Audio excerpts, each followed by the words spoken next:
Lors des dernières décennies, tout a évolué. La police scientifique, l'ADN, les méthodes informatiques, l'analyse criminelle et évidemment les méthodes d'interrogatoire. Pourquoi? Parce qu'on ne se base pas uniquement sur l'aveu. L'aveu, c'est le petit sucre sur le gâteau, mais ça suffit pas. Il faut maintenant se rendre compte que l'aveu, c'est un des buts qui est recherché par l'interrogatoire, mais ce n'est pas le final. L'interrogatoire vise deux buts principalement. Il vise à démontrer la vérité ou à démontrer le mensonge. Dans ce sens, on a dû évoluer, on a dû s'adapter par rapport aux techniques qui sont venues en place avec la police scientifique. On a pu corréler l'interrogatoire avec ce qu'on a pu retrouver sur les lieux de l'infraction. Et dans ce sens-là, l'interrogatoire a évolué et on est devenu toujours plus fort. Alors bien sûr que les interrogatoires se sont scientifisés ces dernières années. D'ailleurs, c'est comme ça que je m'y suis intéressé, parce que je suis moi-même un scientifique, et j'ai vu qu'il manquait des bases qui permettaient d'être meilleur dans les interrogatoires. Alors je me suis plongé dans la littérature, j'ai trouvé quelques écrits quelques recherches de psychologues, notamment du monde anglo-saxon, mais pratiquement rien en français. Et puis aucun policier n'a jamais écrit sur ce domaine. Alors au fil des lectures, on a synthétisé, affiné les stratégies, les techniques d'interrogatoire, tout simplement pour augmenter le niveau, pour qu'on soit encore meilleur et que l'on prenne conscience aussi que la police doit avoir des bases finalement méthodologiques qui sont extrêmement sérieuses. Évidemment, on peut toujours se demander si tout ce qu'on donne va intéresser les malfrats. Mais vous savez, à la télévision, vous voyez beaucoup de techniques d'ADN, d'empreintes digitales, et les malfrats laissent toujours leurs traces sur place. Non, sincèrement, on ne pense pas qu'en lisant le livre, ça va être suffisant pour un malhonnête de pouvoir utiliser ça à son profit.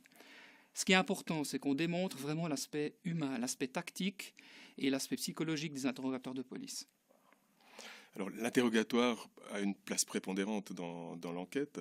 Bien sûr, ce n'est pas le seul élément, hein. Il y a aussi les preuves techniques, il y a pas mal de choses, mais simplement, il vise à entrer en contact avec un auteur pour établir les faits, pas uniquement l'aveu. Donc il faut déjà que l'enquêteur ait les éléments scientifiques, donc connaissance de la mémoire, connaissance psychologique nécessaire pour identifier à qui il a affaire, et surtout pour pouvoir s'adapter à la personne qu'il aura en face de lui. Ensuite, il devrait être conscient des différentes stratégies pour l'amener à lui donner les éléments qu'il attend pour l'établissement des faits. Et puis, il y a la dimension avec les témoins, les victimes, et là aussi, il y a tout un savoir-faire à développer. L'audition cognitive est une méthodologie que nous proposons pour pouvoir optimiser alors les résultats, donc le niveau de détail qui devrait être adapté au niveau de mémoire que la personne aura atteint. Et ça, c'est très très important à ce niveau-là. Un interrogatoire est empreint de beaucoup d'émotions. Évidemment, il y a des tensions. Évidemment, tant la personne qui interroge que la personne interrogée ressent quelque chose. Et ce qu'on a pu remarquer, c'est qu'en entrant dans un bureau, dans un local d'interrogatoire, le prévenu, le suspect, se demande toujours ce que c'est l'autre. Il faut faire très attention à ce qu'on dévoile, à ce qu'on ne dévoile pas. Et on a pu déterminer par le biais d'études, par la recherche, que le suspect est soumis à 3 types de pression. La pression interne, ce qu'il ressent lui-même, quelles sont ses propres émotions. La pression externe, ce qu'il pense, ce que les autres vont penser de lui. Il en a peur, il le craint, et la pression de la preuve. En fonction des éléments qu'on a pu récolter au cours de l'audition, au cours de l'interrogatoire ou des autres actes d'enquête, on aura des éléments qui vont aller à l'encontre du suspect. Il le sait, et c'est ce qui va lui permettre ou non d'admettre les faits.